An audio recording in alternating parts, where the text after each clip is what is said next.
Alrighty guys, we're back for condensed gameplay and key moments featuring this Jund Food build. We played this over on the Twitch channel and modified it as the games went on. I pulled at least a little bit of something from every game we played, especially the endings, so that way you can see how much it actually won and lost. We have cards like Ygra, Eater of All, as a 2-of on the top end. Awesome stuff. We have all 4 Rottenmouth Vipers. As the stream went on, we just kept putting more Viper into the deck list for a very good reason. Pairs beautifully with weapons manufacturing. As you play artifacts, you get those munitions on the board, lots of things to sacrifice to get a nice cheap Viper on the board. We have excellent ramp in here with Heaped Harvest. We have excellent removal between Dubious Delicacy, all 4 Tithing Blades, a couple Grim Baubles, excellent card draw with the Journal and the Drought, which is an awesome combo by the way. We also just have like some value cards packed in, like Tough Cookie making the cut as a 2-of. Experimental Confectioner is even in here as a 2-of. This is a very different style of video for this channel, so if you like it, make sure you actually drop it a like, and if you enjoy the channel, consider subscribing because it really does help out the channel. Also, if this ends up being a series, it needs a name. I'm thinking of calling it Deck in 20. Let me know your thoughts in the comments, and let's get into the gameplay.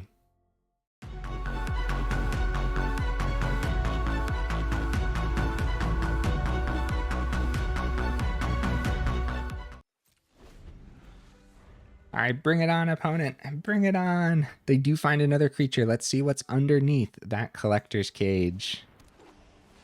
It's usually something good. Storm Slayer. Yep. Give them all flying, and thank goodness we kept the Heaped Harvest open, huh? Wow. Swinging for 10 in the air. We're barely alive. Get a rat token. And this time we can grab a mountain. Totally fine. Ow, my face. Good game, opponent. The Collector's Cage deck lists are actually pretty scary. It's very rare that they miss with a Collector's Cage, and when they do miss, they just find a second Collector's Cage with it. And then on the second Hideaway 5, they hit pretty well.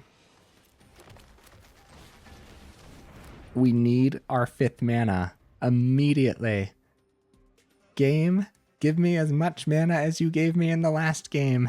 Go, go, go, go, go. We do miss the 4th, unfortunately. We stay on task and hope that we don't get too obliterated next turn. Fire Crystal. I guess we're dead. Crap, guys, no.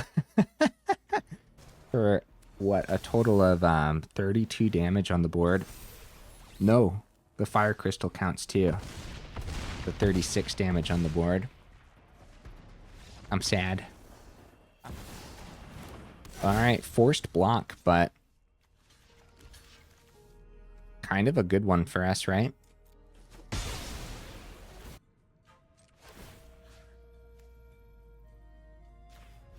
Let's remove the Slasher. I think that's more important just to permanently get rid of, right? Yep, the Slasher is a pain. Agreed. Oh, wow. Wow. All right, let's see what's on top of the deck list. Dude, this has had a rough time so far, huh? A Confectioner is pretty good, I guess. Oh no, guys. Did the game decide that it's time for us to win? Heaped Harvest.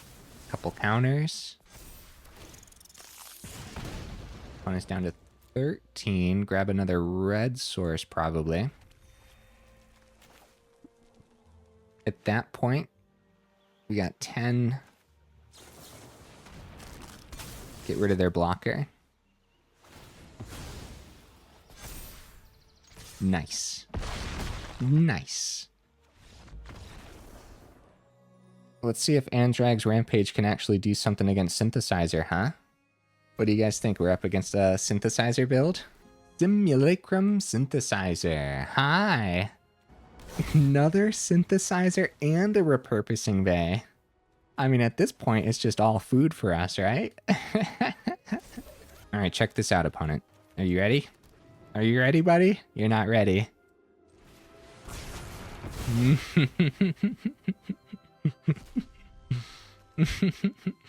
Ooh, Rottenmouth Viper's crazy, dude. We could have set up for the combo, but this is so good. 9 on the board. They want to take the damage. They do not want to lose their hand here. They can copy the snare with the Windswept Bastion. Pick up Rottenmouth that way, I guess. But then we have Dubious Delicacy.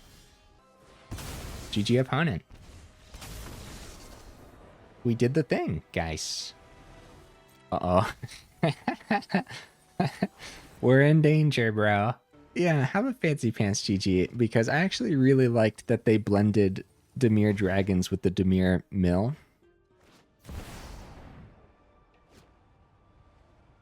Hey, we can deal with that. Nice. Aha!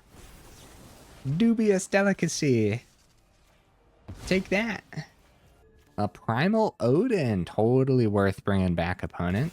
For sure. No, I guess not. Am I reading the bottom ability wrong? You may discard a card. When you do, return target creature or land card from your graveyard. Oh yeah, to your hand. Oh, that still would have been worthwhile earlier for the Fenrir too. Best hand of the evening, guys. Look at us. We cleaned it up. Good to go. All right, Blooming Marsh from the opponent. Duress. No! You get out of my hand, you monster! Dude, they have free reign over our entire hand with a Duress. Food fight? Yeah, since it's the one of. I can see that. Yep, you're right, Suki. They grabbed the food fight. More mana. We're supposed to be surprised, guys, but we're not allowed being surprised. It's been a rough day of lands. Liliana coming down. That's what was on top from the map token, so. Maelstrom Pulse is terrible for us. Holy cow. We do find our top end at long last, guys. We made it 23 cards in. Ygra, one of the top end. Ward, you can't pay the ward. It's true. That's true. When the opponent doesn't have any creatures. Virtue of Persistence is no joke, guys. Wow. Okay. Right. Well, first of all, Drought is really good. Let's get that down. Tough Cookie is incredible here. Right?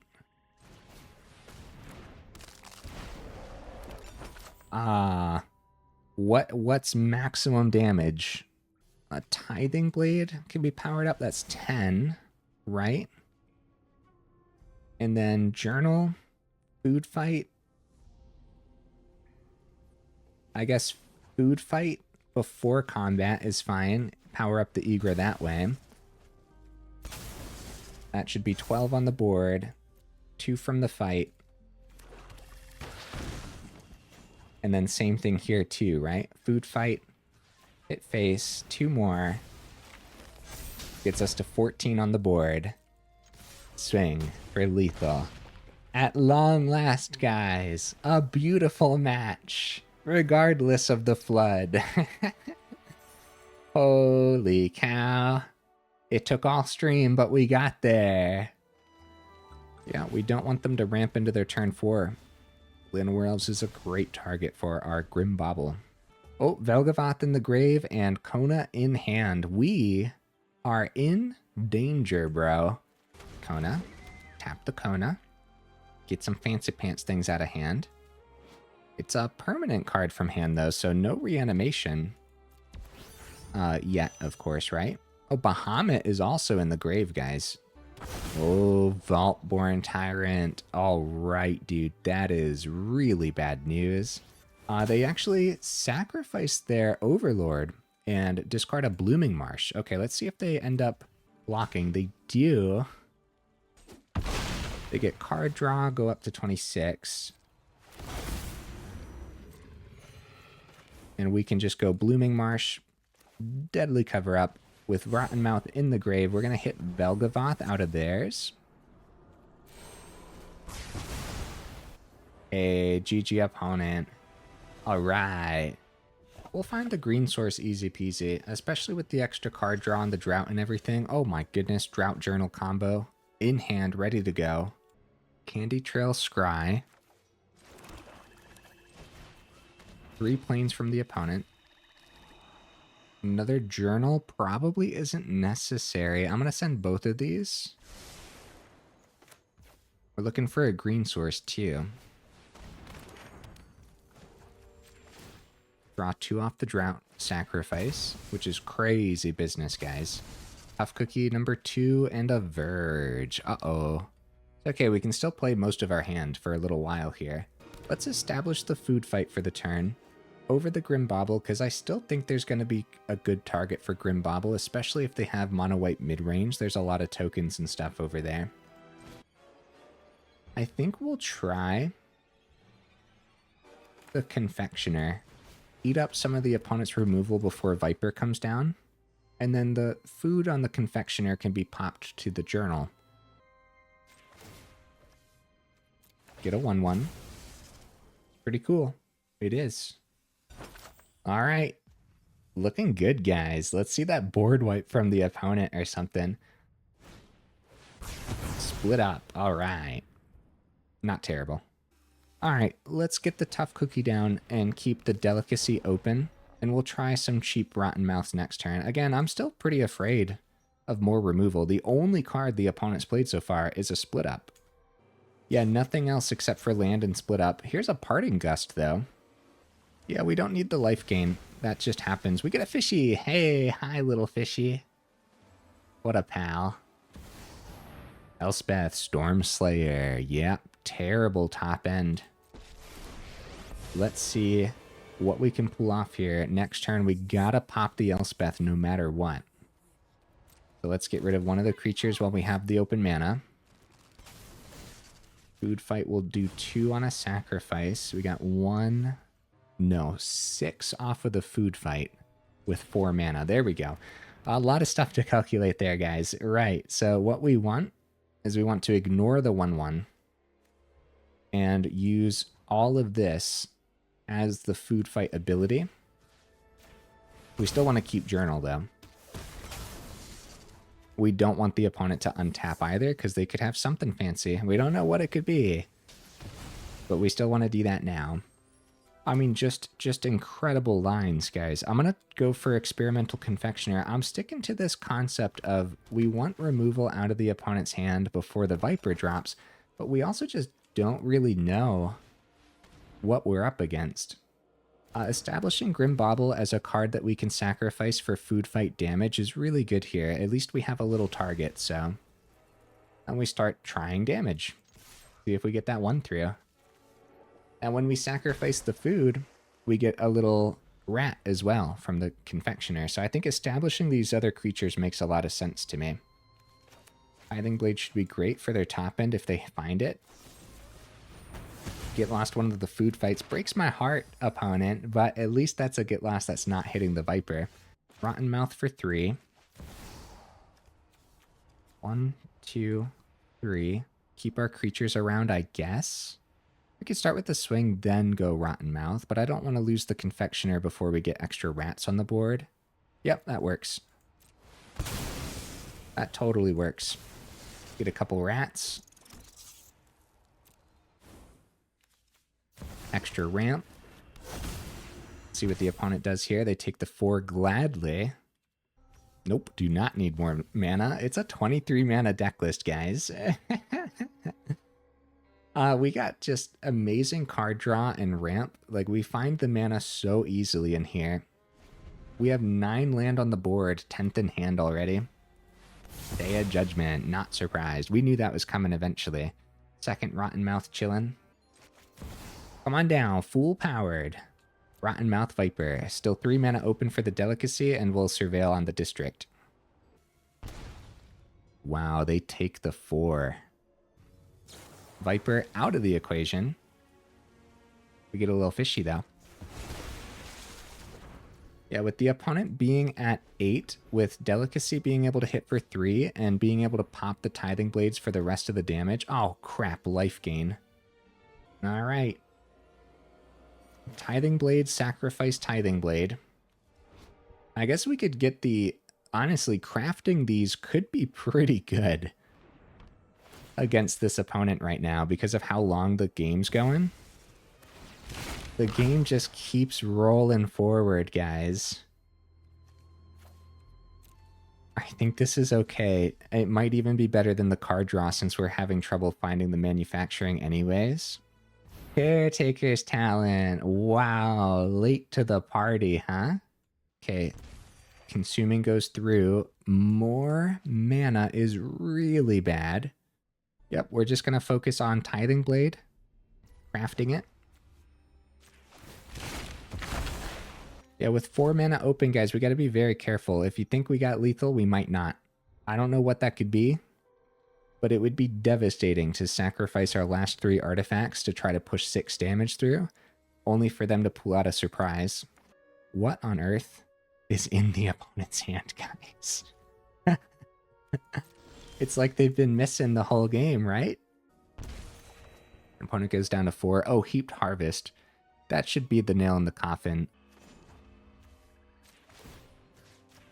2 damage from the Heaped Harvest.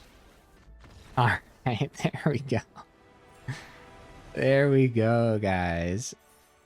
Alright, last game of the evening, guys. Let's pull off something really fun. I like this hand. Let's keep it. More mana off the top would be great. There it is. Maze Mind Tome. Uh-oh. I know this deck list. It's a scary one. Weapons Manufacturing on turn 2. Yeah, Maze Mind Tome with Plains. You got it, Valley. Ugin. Just keep a couple open for the... My feelings, opponent. Have you considered my feelings? Hey! Hi there, Weapons Manufacturing. Ramping into our 5th for the Ygra.